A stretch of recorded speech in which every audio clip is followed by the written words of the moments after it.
Well, this is no longer a trade war. This is starting to get freaking personal, man. I can't believe this, but America is cutting access off to a historical library to Canadians. I know it sounds super minor and very much weird, but this just goes to show that it's no longer about securing the border or adding tariffs.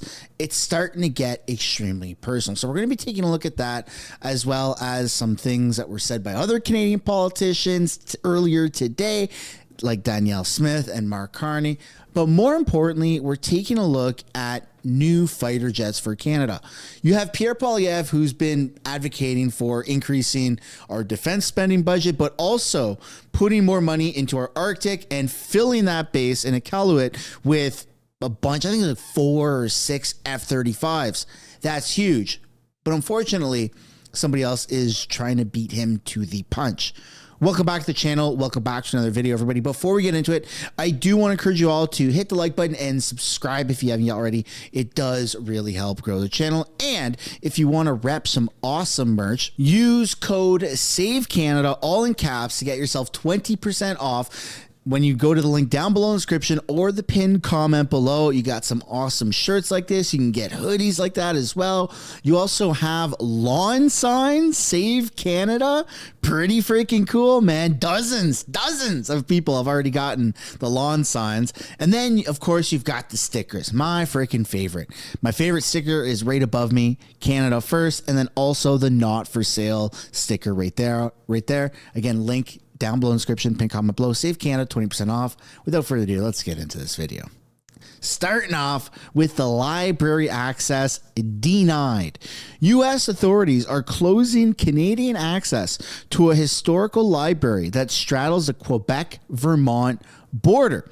A small town in southern Quebec says American authorities have decided to close the Canadian access to a historic library that sits on the border. Inside the library, an opera house, there is a worn strip of black tape on the floor, making U.S. and Canadian border. The building's main entrance is on the American side, but for decades, Canadians have been able to access the library without a passport or visa by entering the Canadian side of the building. And that's like a cool little feel-good thing for these border towns. A lot of different border towns have their own little knick-knack, paddywhack type of thing to it, and this is really cute, and it's really cool. Like the locals there, sure, it's not in the hundreds of thousands of people, but for anyone that's passing through, it's a cool little feature to have, right? But that is reportedly changing. The town of Stansted said in a news release late Thursday evening that U.S. officials have made a unilateral decision to close access on the Canadian side. It's not clear why the change was made. Yeah, it is. It's a freaking trade war, because this whole thing is so unnecessary and so stupid. Like, this is no longer about the border. If it was, we wouldn't be shutting off access to, we, Americans wouldn't be shutting off access to the freaking library, man. Weird as heck. But let's take a look at the video. I want to start by saying that we love our neighbors. No matter what this administration does, it will not change the fact that Stansted and Derby Line are partners and friends forever.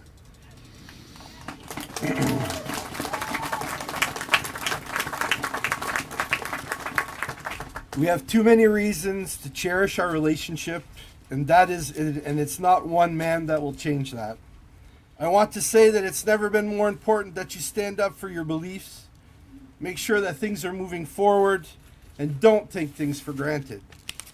The Askill Free Library Opera House is a testament of the amazing relationship forged over generations between our two communities.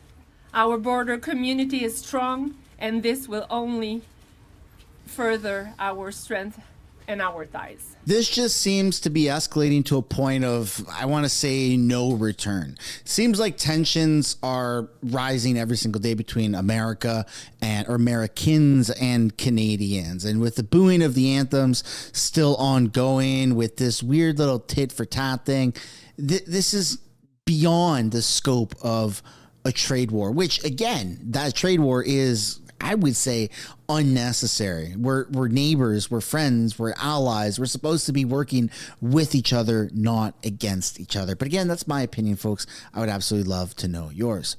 Now we're taking a look at the class clown, Charlie Angus, and what he has to say about what's going on. And to be honest, this whole, screwing over Americans because you're a proud Canadian thing, this stems from idiots like this, like Charlie Angus, that are fueling the hatred towards Americans and American businesses. Let's take a look at this. I am here today to say to Canadians to avoid travel to the United States if at all possible, and to call our government to stand up for our Canadian citizens who are being denied their rights by arbitrary detention in the United States today. The Canada must stand up for our citizens and for the rule of law. Stop traveling to America. Don't go to America. Don't buy American stuff. Don't talk to Americans. Don't wear anything from America. Don't support America to any capacity. I don't understand this rhetoric. This is so stupid. So stupid. Like, these people are fueling literal hatred. There should be almost a law that prevents that from happening. Canadian politicians encouraging anti-American rhetoric, that's a huge red flag for me. And I don't support that ideology at all. In fact, I believe I'll be going to America later this year. So suck on that, Charlie Angus. And speaking of sucking on that, let's take a look at Mark Carney and what he's got to say here. So Juno News clipped this. Prime Minister Carney explains why he's canceling the planned capital gains tax hike. Again, I mean, yes, this is good, but his own party, his own people put this forward. So they create the problem and they sell the solution, and liberal supporters are clapping like brain dead idiots going, yay, thank you. Give ourselves as Canadians much more than anyone else can take away. And we can do that by working together. And that's what today's agenda is about. It's about catalyzing investment. It's about ensuring that Canadian workers can work anywhere in this country as they wish. And it's about goods moving across. And it's also a time, if I just may make one specific comment, it's a time where we want to take risk. We have to take risks. We have to make investments. And we have to do things that we hadn't imagined possible before at a speed that we haven't moved before. And one aspect of that is we need builders, and it's part of the reason why earlier today we've brought back the level of the capital gains tax so that those who take those risks get the rewards from those risks that are there. Yeah, I don't trust Carney. The more he talks, the more I don't like him. I really don't. He's copying Pierre's ideas and his platforms. And I just think that everyone that is in his cabinet and still an MP, it's all the same people that were under Justin Trudeau. So you can remove Trudeau from being a puppet, but it's still another puppet that's installed. And speaking of fat pigs with rabies, awesome segue. We're going to take a look. Mentality, of course. I'd hate to be on CTV again for saying that. Let's take a look at this fat pig with rabies mentality. I gave the same advice to Prime Minister Carney. Same thing. That's the message. How are we going to speed things up in our country to be competitive? How are we going to get permits rather than take 20 years to get critical minerals out of the ground? How are we going to build pipelines west, east, north, and south? And the only people to blame are the last 20 years of federal governments that are just holding things up. So, do we need the support overall as a federal government? Yes, but get out of our way, and let us start moving, because if we don't, we're going to fall much further behind. And the other message is we need a united Canada. That's absolutely critical. President Trump doesn't respect No. I'm going to pause you there. Oinky oink. Okay. Uniting in Canada does not mean hating America. You are not patriotic in Canada by being anti-American. That's just not how that works. We go hand in hand. Americans and Canadians are very similar. We speak the same language. We have similar money. I know we've got snow pesos, but still all business in Canada is conducted under USD, right? Like, sure, Canadian dollars when we go to pay for stuff, but talking businesses make deals in USD. I mean, come on, man. Like, what the hell happened here with our country? Why all of a sudden so much anti-American rhetoric? I get the trade war. I get mom and dad are fighting, but at some point, Canadians are just going to have to reject these politicians and their ideologies as being anti-American. Weakness, you respect strength, and that's what we need to do. We need to unite, move forward. As for the Ring of Fire, we have more critical minerals there than anywhere in the world. The world wants them. The U.S. wants them. And this is what Pierre Poilievre is trying to push forward. Been taking and duplicating assessments, which is wrong. If the province is doing one, let them continue on. There's no reason to duplicate those assessments. So that's the message. So for some reason, Conservative Premier Doug Ford has yet to actually endorse Conservative leader Pierre Poilievre, right? It's kind of weird because he's a little bit like a liberal in conservative clothing. I don't like Doug Ford. I don't know if I've made that clear, but I really don't like him. And I think that I wouldn't mind negotiations just going around him. I can't believe that he's quite literally the Premier of Ontario. But speaking of Premier, here is Danielle Smith's demands moving forward. So the things that we have asked for is for us to build corridors north, east, and west. We've asked to repeal the Bill C-69 offensive sections, the No More Pipelines Act. We want them to lift the tanker ban off the BC coast. We want them to eliminate the oil and gas emissions cap, which we know now from their own parliamentary budget office is indeed a production cap. We want them to scrap the net zero power regs over which they have no jurisdiction. We want them to stop their prohibition on single-use plastic so we can start using straws again. We want them to abandon the net zero mandate, which comes into effect in January 2026. They're expecting Albertans who buy 200,000 cars a year to all of a sudden start buying 40,000 cars a year of net zero as soon as January 1st of next year. We want them to return oversight of the industrial tax, carbon tax, to the provinces. We've had our own industrial pricing since 2007, and we have a very effective program for recycling that into innovations that reduce emissions. And we want to end the federal censorship on energy companies. They should be able to talk about their environmental record without it being termed greenwashing by environmental advocates. None of what I've put on here is unreasonable. And if there is a true change of heart, then the Prime Minister and his cabinet will move in that direction. So that I want to be able to give whoever becomes a Prime Minister very clear identification of our pressure points and see within 6 months if they're able to address all of those. And if they don't, either one, then we're going to have to do what my predecessor did. Okay. Let me know down in the comments if you support Danielle Smith and some of her demands. Now we're getting into the meat and potatoes of this. We're getting into defense, cool military gear, starting off with America, right? America has a huge announcement.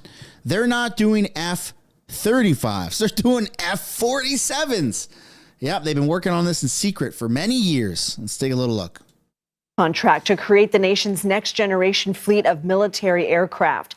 The plane known as the F-47 will be built over the next several years with production already underway. Here is a rendering of what it will look like. The F-47 will be the most advanced, most capable, most lethal aircraft ever built. An experimental version of the plane has secretly been flying for almost 5 years, and we're confident that it massively overpowers the capabilities of any other nation. There's no other nation. We know every other plane. I've seen every one of them, and it's not even close. This is a next level. Before the announcement, Elon Musk and Defense Secretary Pete Hegseth met at the Pentagon. Musk's visit became a point of contention after reports that it would include a briefing about the military's plans for a potential war with China. Now, those reports were quickly dismissed by both Musk and the Trump administration. CBS News senior White House and political correspondent Ed O'Keefe joins us now for more on this. Ed, what else can you tell us about today's announcement about this new fleet of military aircraft? Well, Lindsay, it's important to point out that this announcement from the United States comes as there have been reports, a lot of social media chatter, and some images seen of what's purported to be China's work on its sixth generation or next generation aircraft. And so this announcement comes in the wake of those revelations that China may already be flying models of their version of this aircraft that will become usable in the next few years.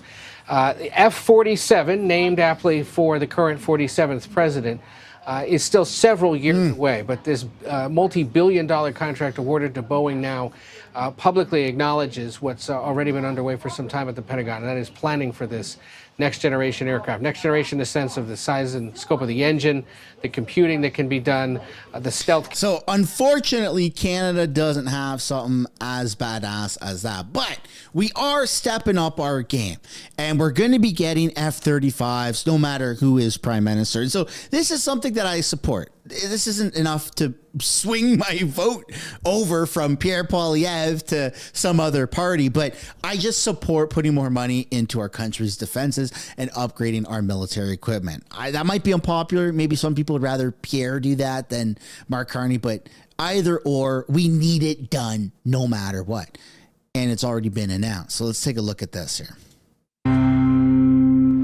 U.S. weapons manufacturer Lockheed Martin is reportedly pitching new jobs for Canada. But that offer depends on Ottawa sticking to its plan to buy Lockheed's F-35 fighter jets. So last week, Prime Minister Mark Carney ordered a review of Canada's contract to buy 88 F-35 fighter jets as he looks to build new security relationships that are outside of our relationship with the U.S. A source is telling the Globe and Mail that Lockheed Martin is pledging to create jobs that'll stay here in Canada, but only if that review is called off. So for more on our country's options this morning, we're joined from Ottawa by David Perry. He's the president of the...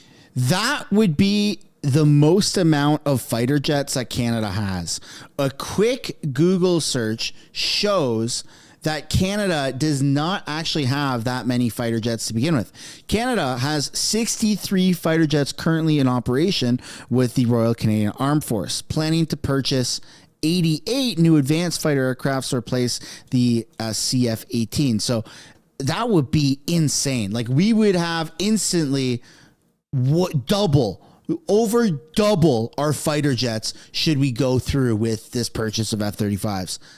No matter what, I support that decision. That's huge. That is upgrading our military to a bit more of a badass status. Canadian Global Affairs Institute. Welcome to your morning. Thanks for having me on.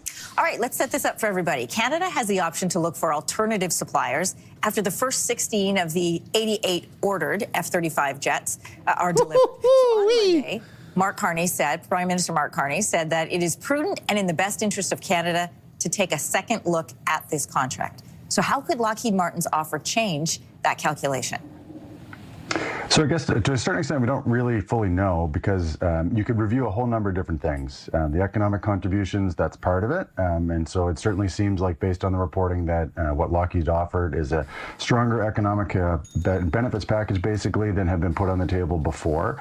But a review could entail a whole number of things, including I think the more important thing given the context with the U.S. administration about how reliably Canada can bank on actually getting access to not just the airplanes that the supplier and Lockheed would produce, but really whether or not the United States government was going to fully support the sale over the next roughly 75 years that Canada would need to be able to operate those planes. Yeah, when we dig a little, I mean, jobs sounds great, but let's take a look at what that actually means. The building and maintenance of F-35 jets, we know, is centered in the U.S. So then what parts of that supply chain could they actually bring to Canada that would bring the jobs? So I think my guess would be what's most likely being discussed here is enhancing some of the maintenance and in-service support that would happen in Canada. The Trudeau government in the last couple of months had announced that they were going to identify a strategic partner to provide that maintenance. But there's sort of a quantity and quality type of arrangement that are adjustable when it comes to that in-service support.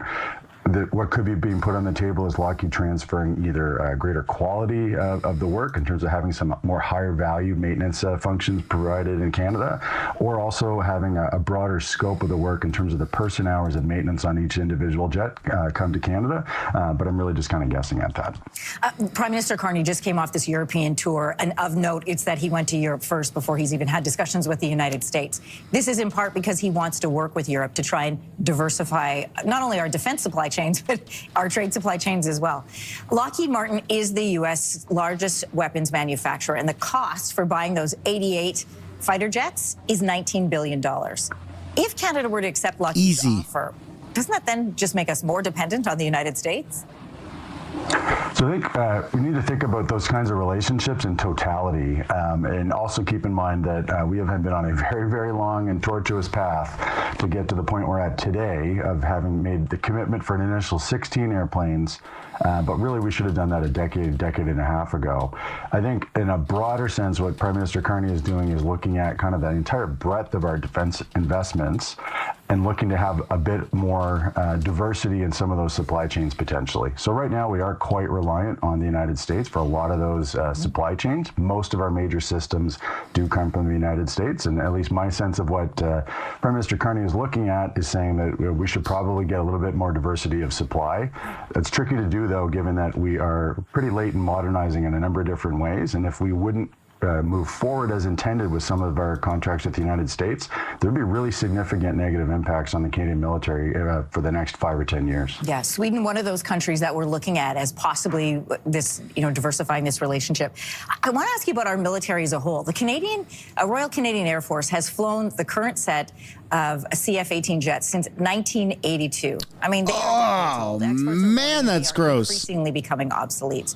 So even under this current contract, all of the 88... Dude, you can barely drive. I mean, unless you're mechanically inclined, you buy an 88 vehicle, 1980s vehicle, and man, you got some carburetor issues. You got a whole whack of stuff that can go wrong, and it's going to the shop often. Now, if you're a mechanic, if you work on your own vehicle and stuff like that, then sure, baby probably purrs, but I mean, not to compare a freaking multi-million dollar fighter jet to a freaking Ford, a 1988 Ford truck or something, but that's too old, man. That is too old of a fighter jet to have. We need 88, rounded up to 100. We need 100 new F-35s. That is a good amount of money to pour into our military. And I bet this is what Carney is proposing. I can't wait to see what Pierre's proposing. I want to know exactly what kind of equipment, what kind of labs, what kind of new tanks, what kind of aircraft carriers we're pouring into Canada here. Holy smokes, man. I got goosebumps. Canada could be a badass country with a wicked freaking military. We just need to move the money around properly, not line our politicians' pockets. They get paid very generously. They're supposed to be serving the public, right? So continue to serve the public, Pierre and the Conservatives, and take all of our money and throw that son of a bitch right into our military. Oh, man, because we don't know what the hell's going to happen. We got no idea. But I think we're all expecting a World War III to happen at some point soon. It's been really long since we've had a World War. It's going to happen sooner than later, it seems like. F-35 jets aren't even going to be delivered until 2032. So here's the question. Given the state of our security and the conversations we're having these days, can our military afford to wait even longer? No. We need them yesterday. I think in short, no. And they really can't in a lot of senses, and that's why this is a really difficult set of circumstances to be in with acrimonious or hostile relations with the United States president, because we were on a path to start moving forward in the next few years with big deliveries of significant orders of new pieces of equipment, lots of it coming from the United States, and much of it is overdue. So as you said, 1982 is not a good year to have been taking delivery of something that you really wanted to only be a maximum of 20 years old to keep the technology fresh and the plane most reliable. We have the same kind of dynamic with their ships. They're far too old too, so any interruption and dislocation we'd introduce right now would have really significant implications for how operationally ready our military is when it's at a time when, in part because of the advanced age of a bunch of platforms, the operational readiness of the Canadian military is at about a 20 to 30 year low point right now. Wow. Well, and this is all interesting conversation, and you'll see some of this online in other places. Do we want to be buying and relying on the supply for our security if we're trying to secure ourselves at some point against the United States? It's around and round, and it's not slowing down anytime soon. David Perry, president of the Canadian Global Affairs. Man, am I the only one that gets so freaking excited at the thought of just billions and billions, hundreds of billions of dollars pouring into our military, having top-notch, top-of-the-line, state-of-the-art fighter jets, aircraft carriers, submarines, missile defense system. Like, dude, I wish I could zoom in, but I got crazy-ass goosebumps just thinking about that. That's exciting. That gets me motivated, and that makes me feel so patriotic to be in a beautiful country with awesome people doing the right thing with affordable cost of living and a proper functioning badass military. We're almost there, folks. We are almost there. We're about 51 days, 52 days away at the most from going to the polls. And this is what it's all about right now. Obi-Wan Kenobi, you're our only hope. That's the end of the video, everybody. Hope you enjoyed it. Smash the like button, subscribe. Visit the link down below in the description or the pinned comment below. Use code SAVECANADA, all in caps. Get yourself 20% off. And I'll see you later. Bye-bye.